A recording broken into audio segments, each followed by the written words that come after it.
قیامت کے دن اللہ تبارک و تعالیٰ تم سے تمہاری جوانی کے متعلق سوال فرمائے گا۔ مفسرین فرماتے ہیں یہاں نعیم سے مراد ایک قول یہ ہے کہ جوانی، اللہ تم سے تمہاری جوانی کے متعلق سوال فرمائے گا کہ تم نے اپنی جوانی کو کہاں گزارا، کیسے گزارا، جوانی کی راتوں کو کیسے گزارا، جوانی کے دن کو کیسے گزارا، جوانی کے ایام کو کیسے گزارا۔ یوں تو زندگی کے لمحے لمحے کے متعلق اللہ تبارک و تعالیٰ کی طرف سے سوال ہو چکا ہوگا، لیکن پوری زندگی کے متعلق سوال الگ سے ہوگا اور جوانی کے متعلق الگ سے سوال ہوگا۔ اس سے جوانی کی اہمیت پتہ چلتی ہے۔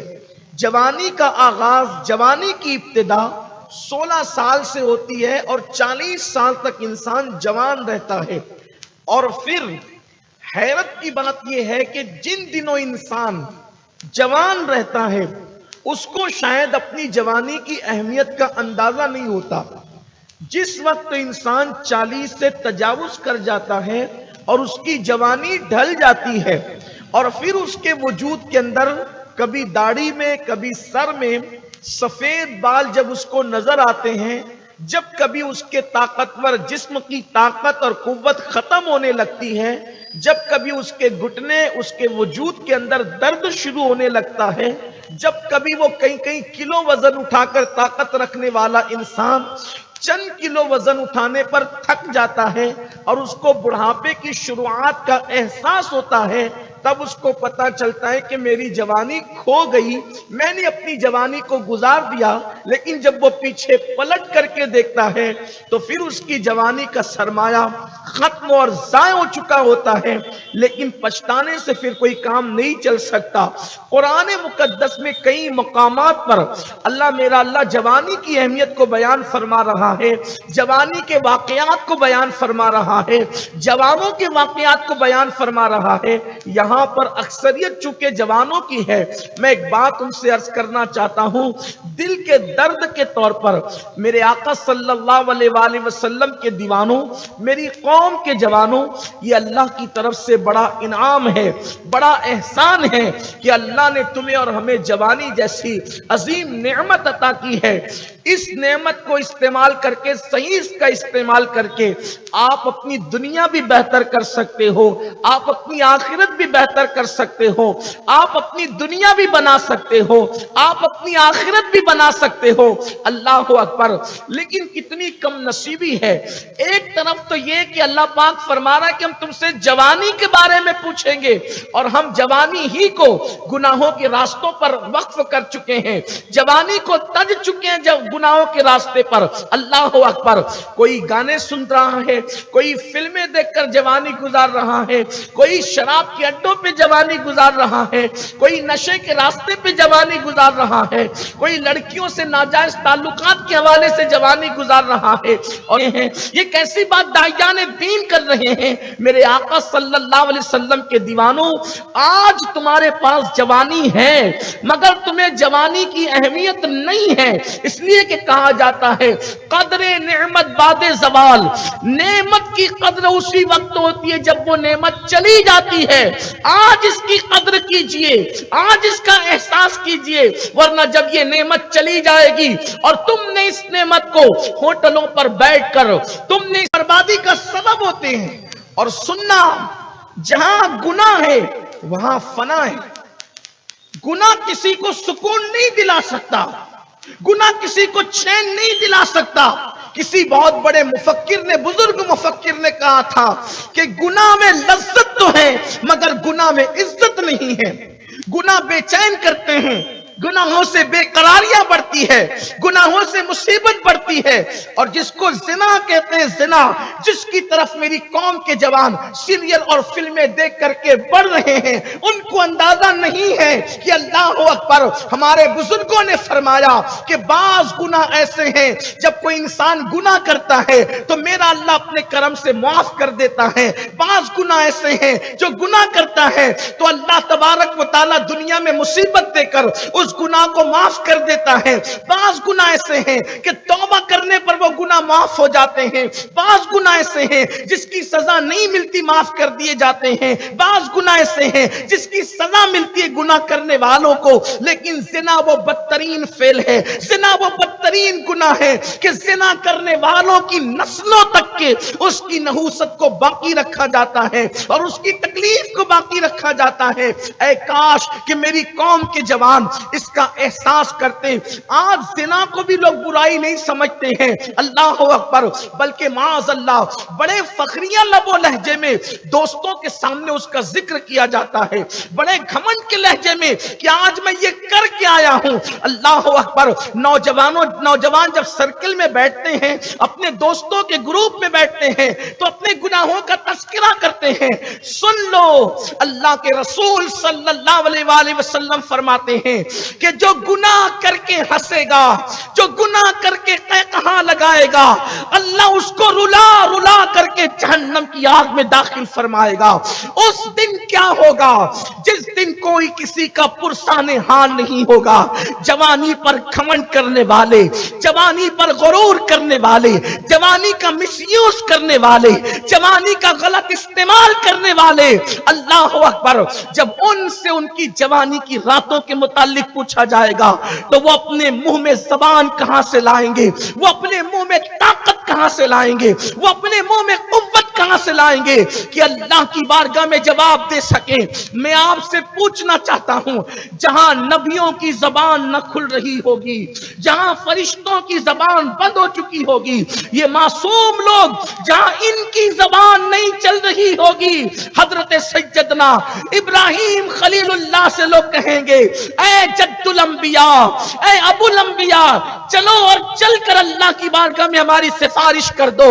حدیث پاک میں آتا ہے سیدنا ابراہیم خلیل کہیں گے زندگی میں 3 یا 4 موقعوں پر میں نے زومانی گفتگو کی تھی، اب وہ گفتگو کرنا یاد آتا ہے، اللہ کی بارگاہ میں کھڑے ہونے کی ہمت نہیں ہوتی۔ صرف زومانی 2 معنی پر گفتگو کرنے کی بنیاد پر اللہ کے خلیل اللہ کی بارگاہ میں حاضر ہونے کی ہمت نہیں کریں گے، اس لیے کہ اللہ کی خشیت، اللہ کا خوف ان کے دل میں یہ ہوگا تو اس وقت وہ جوان اپنے منہ میں طاقت کہاں سے لائیں گے جنہوں نے اپنی رات بھر کے خوبصورت لمحات کو نرم نرم گدوں پہ لیٹ کر کے اپنے موبائل کے اندر زنا کے مناظر دیکھے ہوں گے، اپنے موبائل کے اندر سیریل دیکھے ہوں گے، اپنے موبائل کے اندر فلمیں دیکھ کر کے اس کو کبھی گناہ بھی تصور نہیں کیا ہوگا۔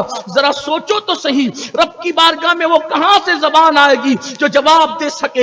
بلکہ میرا رب تو یہاں تک فرماتا ہے وَتُكَلِّمُنَا أَيْدِيهِمْ وَتَشْهَدُ أَرْجُلُهُمْ بِمَا كَانُوا يَكْسِبُونَ۔ ہم کے پیارے آقا صلی اللہ علیہ وآلہ وسلم کے دیوانوں، ذرا سوچو تو صحیح، اپنے آپ پہ رحم تو کرو۔ یہ جوان کسی قوم کا سرمایہ ہے اور قوم کے سرمایے کو اس میں عزت بھی جا رہی ہے، اس میں پیسے بھی جا رہے ہیں، اس میں دولت بھی جا رہی ہے۔